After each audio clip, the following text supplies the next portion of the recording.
Well, a guy who needs no introduction to the college football and the Big 12 audience is our next guest joining us on Heartland College Sports. He is Andy Staples, On3 Sports, doing outstanding work and joining us at Heartland College Sports, covering the Big 12. I'm Pete Mundo, and Andy and I did a little bit of work together back in the Sports Illustrated days. He is now doing outstanding work with On3.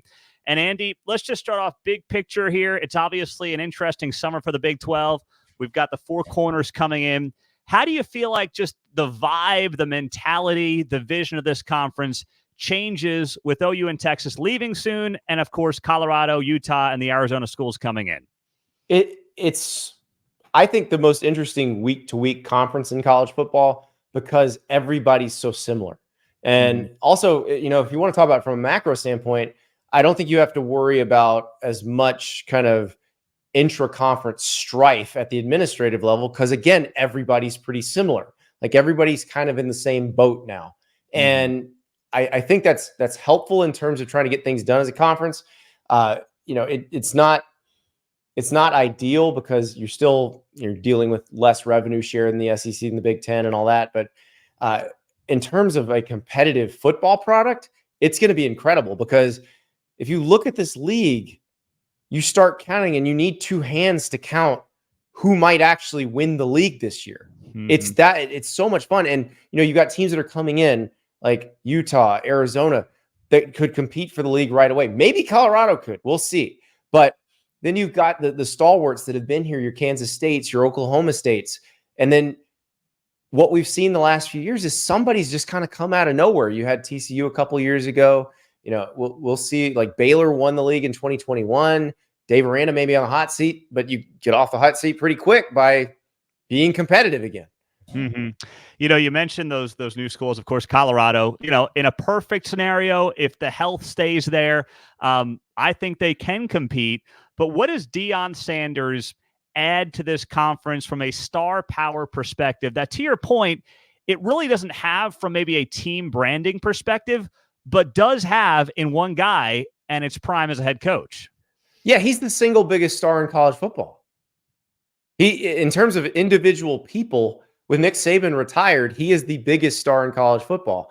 And we, for whatever reason, want to hear everything out of his mouth. We want to debate everything that comes out of his mouth.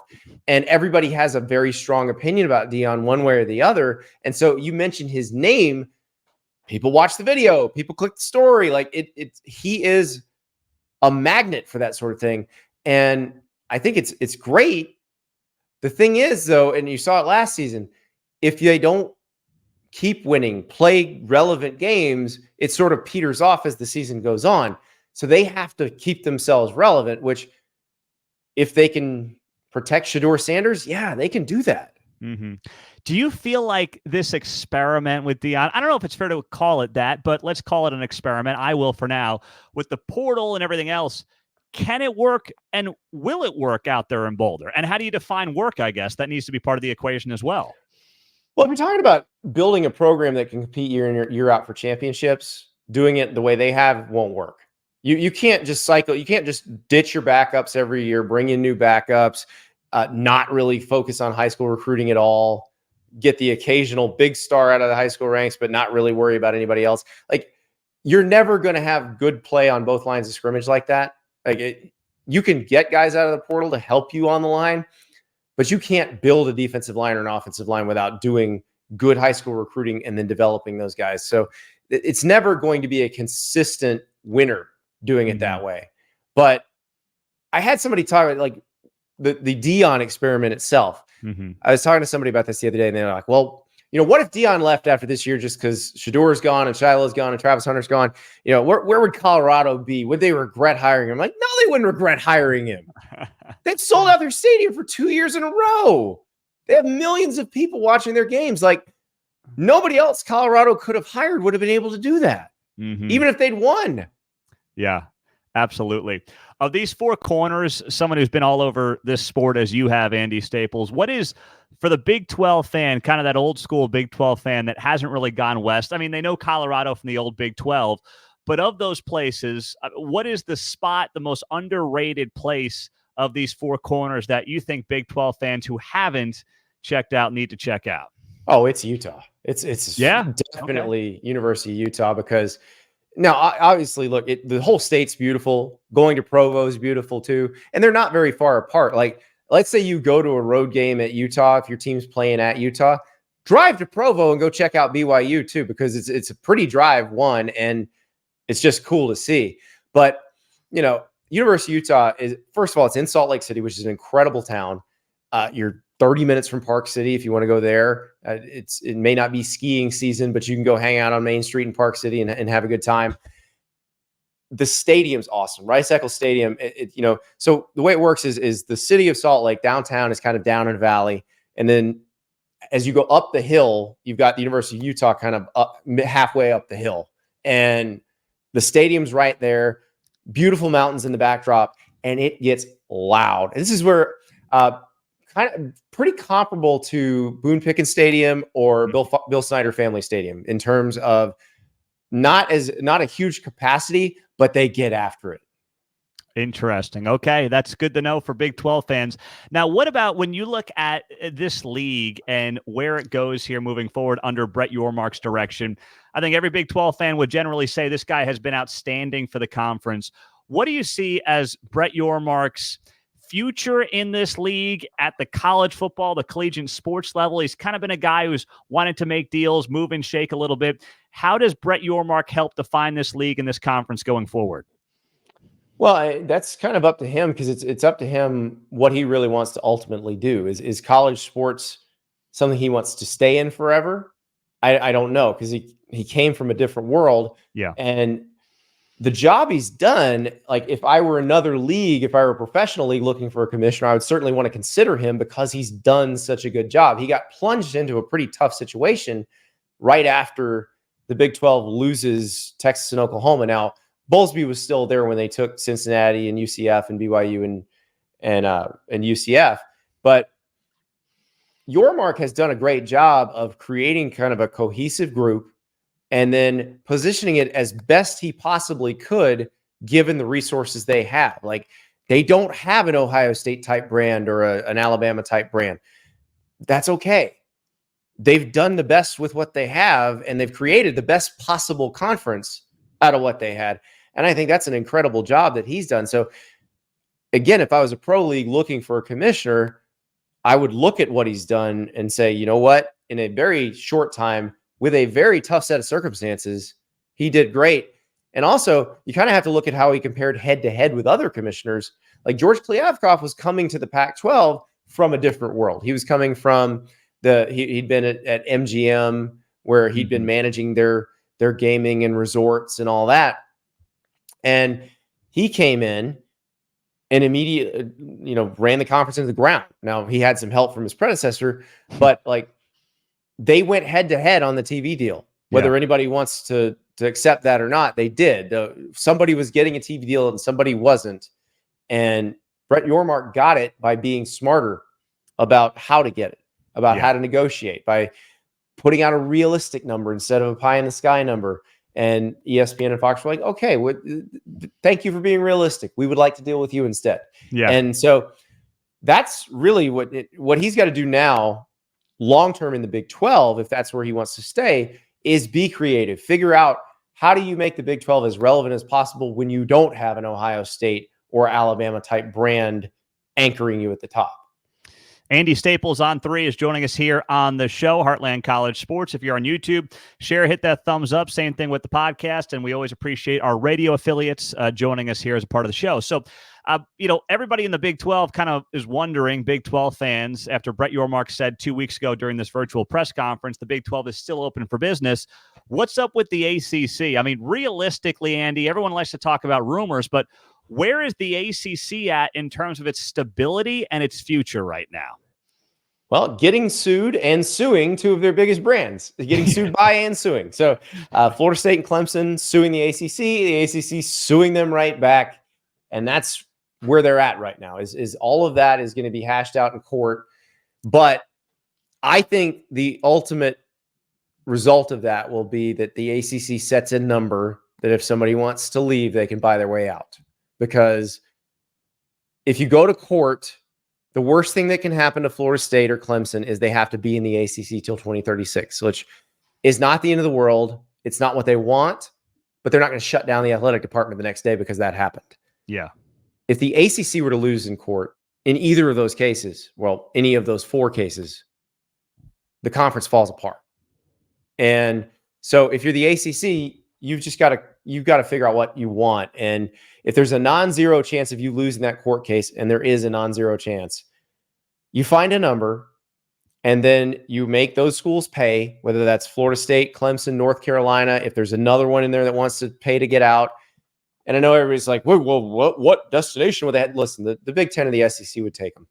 Yeah. They'd scoop them up.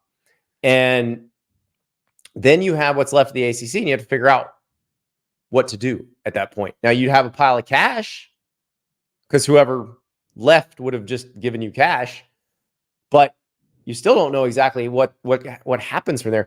I've floated this. I talked about this with some people at the ACC spring meetings a while back, and I think if that were to happen, like if they were to lose Clemson, North Carolina, Florida State, maybe somebody else, I think you then go to Bob Bowles, to Brett Yormark, and be like, can we merge?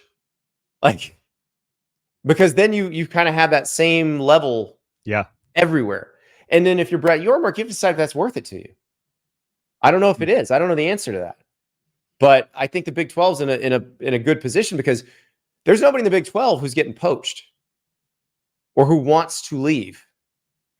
Yeah. And I think that makes a big difference. Yeah, absolutely. That's a great point. I mean, some Utah fans live in this fantasy world, and I say this with all due respect that, they should be in the Big Ten one day. Kansas fans feel the same way, and I understand that. But you kind of have that would be sort of a nuclear Super League type situation, but I don't think they're there yet. I don't think anybody's there yet. Mm-hmm. What about the 4 newcomers from last year, Andy Staples? We've got Houston, UCF, Cincinnati, BYU, all struggled in their first season in the Big 12. Of course, BYU independent, the other 3 coming from the AAC. If you were buying stock in one of those 4 over the next, let's say, half a decade, which stock are you buying for really being year in, year out competitors in the Big 12?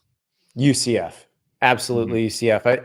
I talked to Gus Malzahn about last season when I was down there a few months ago, and he's still fuming that they finished under 500. Like, he's never finished under 500 as head coach in his life, and still angry about how it went down. And like Rhett Lashley is one of his proteges, and Rhett's at SMU. They're moving from the American to the ACC this year.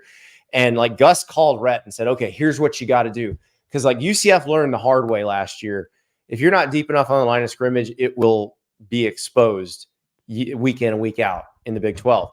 And it's the same thing as SMU goes to the ACC. And so if you look at like what Lashley did in the portal this year, it was on Gus's advice of load up. And so you look at what Gus has done.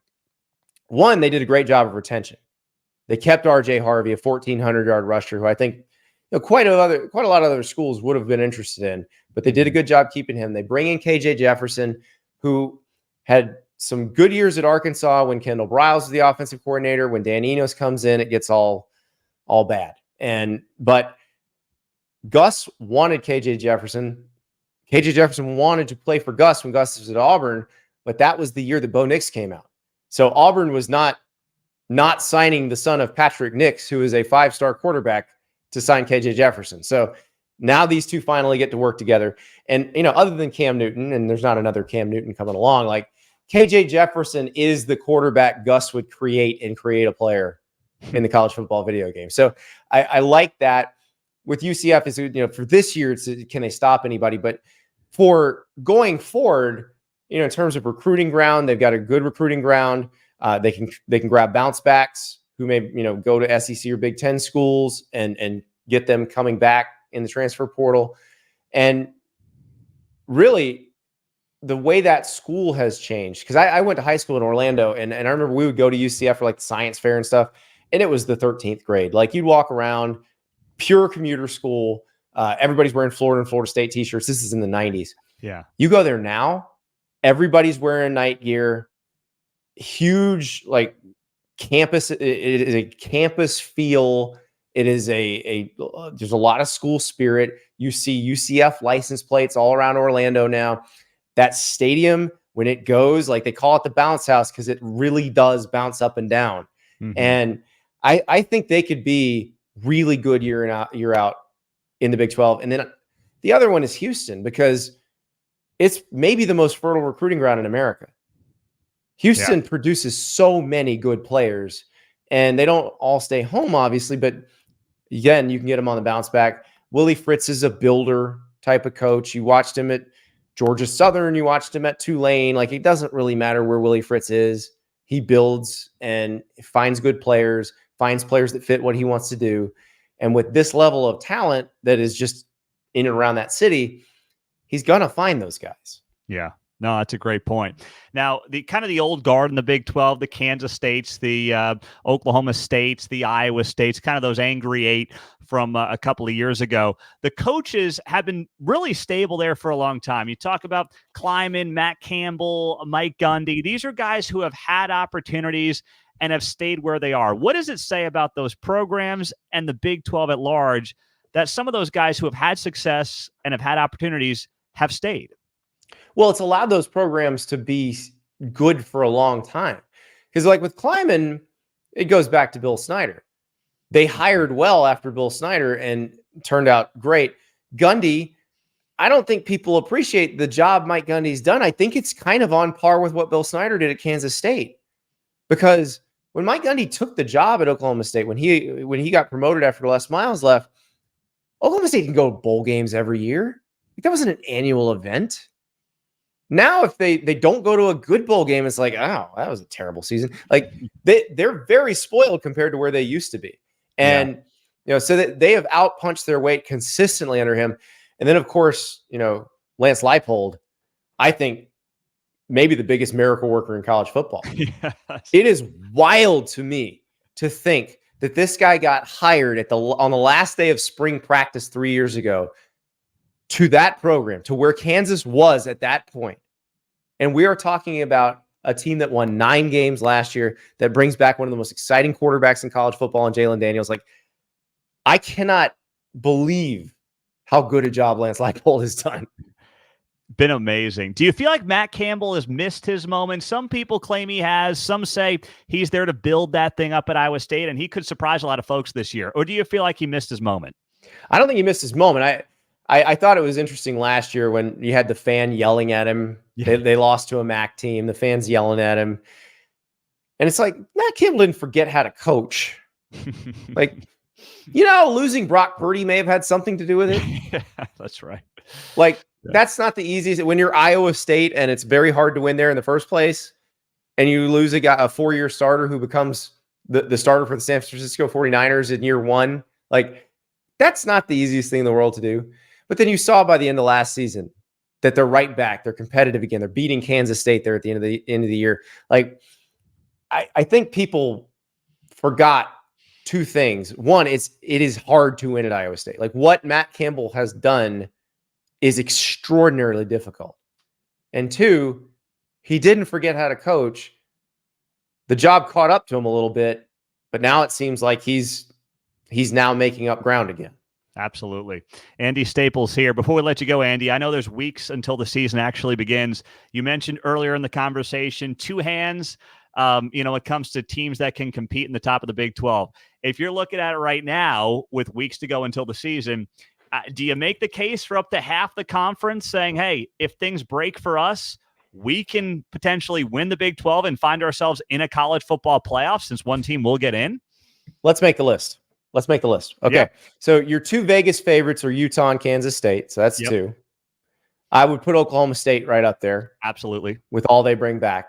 So that's 3. Arizona, because of really Noah Fafita and T-Mac doing a great job of making sure everybody stayed after Jed Fish left for Washington. Because I really assumed that team would get ripped apart in the portal. It didn't. And it was because it was player-led that they stayed. So that's 4. Iowa State, I definitely think you can include them on this list. I would include UCF on this list. I think UCF has a chance. So now we're at 6. We're almost halfway there. I mean, West Virginia fans are saying, don't forget about There us. you go. 9-win team, retained almost everybody. You saw last year what happened when they retained pretty much everybody. So West Virginia is 7. And then I'm going to throw Colorado in there. Yes. There you go. There's your 8. There's your I 8. actually wouldn't. And I think, like, would not be shocked if TCU or Baylor has a giant bounce back. I'm not sure which one it would, TCU replaces defensive coordinator. Baylor brings in Jake Spavital to run the offense. And if you watched Cal last year, they were really fun on offense. Jake did a very good job there. He's obviously familiar to Big 12 fans because he was at West Virginia for a while. But I do think there's a chance that one of those or both of those maybe has a big bounce back. And then, wait, hold on. One more. We're not including TCU and Baylor in the official ones. That's the bounce back. But there's one more that we've missed that their fan base would scream at us if we left out. Because they recruited very well. They love their coach. They feel like it's time. Texas Tech. There you go. I knew you were going there. They love Joey McGuire out in West Texas, man. Yeah. Now, and you look at the way they've recruited. I think that they've improved the roster. They've had some bad injury luck, but they finished last season strong. I am very curious to see what they are this year, because last year they came in with all that hype. They lost to Wyoming. They played Oregon tough, but they just, you never could figure out what they were. I want to see the Joey McGuire, what he wants consistently demonstrated week after week, because when you hear him articulate the vision, it sounds great. And you see why these recruits are jumping on board. I want to see it on the field now.